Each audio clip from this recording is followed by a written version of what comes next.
Tonton video ini sampai selesai agar Anda tidak gagal paham.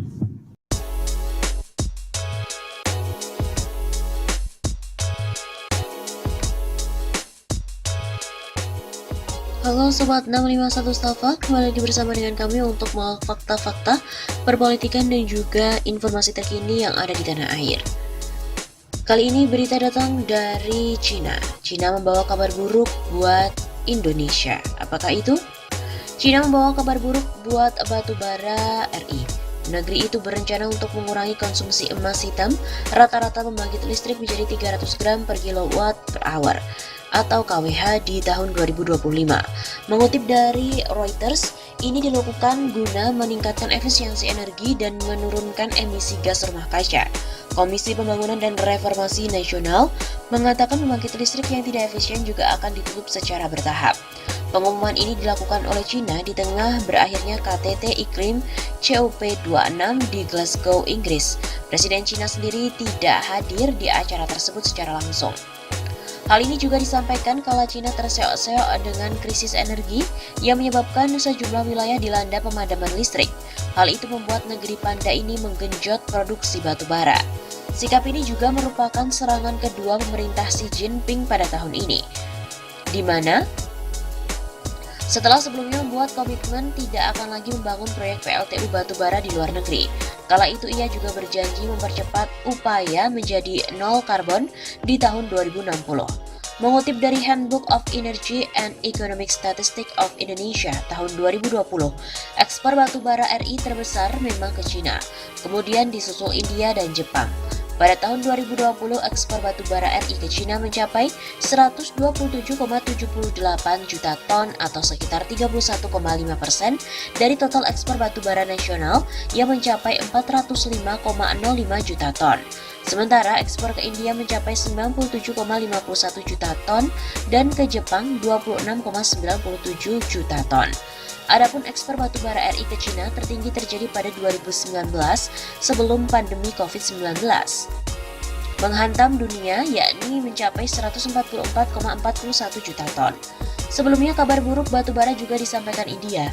Negara itu di COP26 mengatakan akan menjadi nol karbon di tahun 2070. India juga akan meningkatkan target 2030 kapasitas terpasang energi non-fosil, sebagian besar adalah tenaga surya dari 450 menjadi 500 gigawatt. Sebanyak 50% dari kebutuhan energi negara akan datang dari sumber terbarukan. India juga mengumumkan intensitas karbon ekonomi India, emisi yang dihasilkan per unit PDB, akan dikurangi 45% dari tahun 2030, di mana sebelumnya 35%.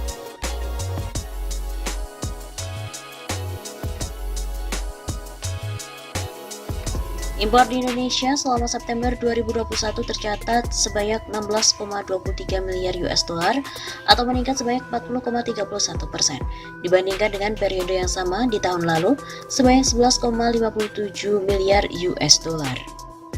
Impor September 2021 terdiri dari migas sebanyak 1,86 miliar US dollar dan juga non-migas 14,37 miliar US dollar. Impor non-migas Indonesia paling besar berasal dari Cina. Indonesia pun tercatat melakukan impor senilai 4,44 miliar US dollar atau setara dengan 63,04 triliun rupiah dengan asumsi kurs 14.200 rupiah. Dengan porsi 30,89% dari total impor non-migas.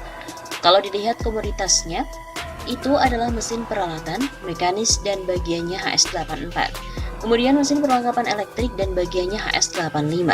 Begitu kata Kepala Badan Pusat Statistik atau BPS, Margo Yuwono dalam konferensi pers pada Jumat 15 Oktober yang lalu. Impor terbesar selanjutnya berasal dari Jepang dengan nilai 1,40 miliar US dollar, porsinya sebesar 9,75% dari total impor non-migas. Kalau kita lihat komoditas utama yang di Jepang itu adalah komoditas mesin, peralatan mekanik dan bagiannya atau HS84, dan juga kendaraan dan bagiannya atau dengan kode HS87. Urutan ketiga ada Thailand yang dengan nilai 0,85 miliar US dollar atau dengan porsi 5,94%. Di bawah Thailand ada sejumlah negara di antaranya seperti Australia, Amerika Serikat, Singapura, Korea Selatan, India, Malaysia dan juga Taiwan. Terungkap pula cara RRC menghabisi bisnis dan juga produk-produk lokal di Indonesia. Mungkin kita juga jangan terlalu lugu untuk mempercayai informasi-informasi bahwa marketplace ada untuk menguntungkan UKM, kecuali beberapa saja.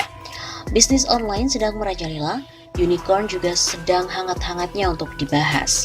Sayangnya banyak yang tidak paham dengan dampak berbahaya dari unicorn, apalagi jika pemerintah masih menutup mata akan kedunguannya. Seorang warganet tampaknya swala bisnis di Inggris secara gamblang membongkar rencana Cina menghancurkan usaha kecil menengah Indonesia melalui unicorn lokal berbentuk marketplace atau situs jual beli. Marketplace memiliki data transaksi seller, produk mana saja yang laris, dari situ mereka akan mengembangkan produk-produk mereka sendiri. Sudah cukup sering kejadian produk laris UKM tiba-tiba muncul cloningannya dengan harga yang lebih murah karena dari luar alias impor. Dan yang lebih gila lagi, barang-barang impor dari Cina tersebut dikirim ke Indonesia tanpa ongkir. Dan hasilnya 94% barang yang dijual di marketplace sekarang adalah impor.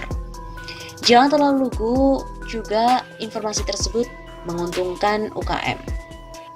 Sayangnya lagi, banyak para milenial yang bangga menjadi Islamet segala barang dari Cina. Mungkin saat ini ESA bertahan, tapi itu pun juga tidak akan lama, karena tahap selanjutnya seller-seller luar akan banyak direct selling ke market Esamet. Jadi, jangan heran kalau nanti akan ada banyak seller dari Tiongkok misalnya, jualan di Lazada ataupun di Tokopedia. Barang juga langsung dikirim dari sana dengan ongkir murah, bahkan juga gratis ongkir. Kok ESA murah? Itulah pintarnya Tiongkok. Mereka punya program obor atau One Belt One Road alias jalur sutra abad 21. Ngeri dan ciamik strateginya. Sialnya pemerintah kurang aware dalam strategik seperti ini. Barang marketplace 54% impor aja, Kemendak juga baru sadar akhir-akhir ini. Kalau Anda brand owner Isam, pertimbangkan bijak apakah perlu memakai kanal marketplace. Kalaupun iya, jangan jadikan itu sebagai jangka panjang. Yang memegang database buyer adalah mereka. Anda juga harus mulai membangun kanal penjualan yang dimana database buyer Anda itulah yang Anda pegang. Sekedar informasi saja, Alibaba telah mengakuisisi Lazada senilai 3,5 miliar US dollar. Tokopedia senilai 1,1 miliar US dollar. Sementara Shopee yang menjadi pesaing dari Tokopedia dan Lazada di 3 besar marketplace yang paling banyak penggunanya di negeri ini dimiliki oleh Chris Feng dari Singapura. Dari data Bank Indonesia, total nilai transaksi marketplace di Indonesia adalah 75 triliun rupiah hanya pada tahun 2017 saja, dengan jumlah konsumen 24,7 juta orang. Untuk tahun 2018 mencapai 100 triliun rupiah dengan persentase produk asing 94% dan produk asam hanya 6%. Lalu tahukah Anda bagaimana mereka memperlakukan pasar kita yang sangat besar itu? Istimewa. Miliaran dolar mereka telah dan juga siap kucurkan lagi untuk menguasai pasar e-commerce kita. Ya, di seluruh ISAM ASEAN, Indonesia adalah pasar terbesar, bahkan mencapai 87% dari total pasar e-commerce Asia Tenggara. Melihat kenyataan ini sungguh miris rasanya. Kita diserang dan dikuasai dari berbagai arah, darat dan udara, dunia nyata dan dunia maya. Tambang kita mulai dari infrastruktur, pengairan, pembangkit listrik, kebun kita, tanah kita, perumahan, dan kini e-commerce. Dan yang lebih lucu lagi adalah pemerintah memberikan jalan tol pada mereka. Jalan tol beneran dan jalan tol kebijakan untuk menguasai pasar kita. Ngeri dan kita jadi penonton saja. Marwah NKRI malah dikuasai oleh asing.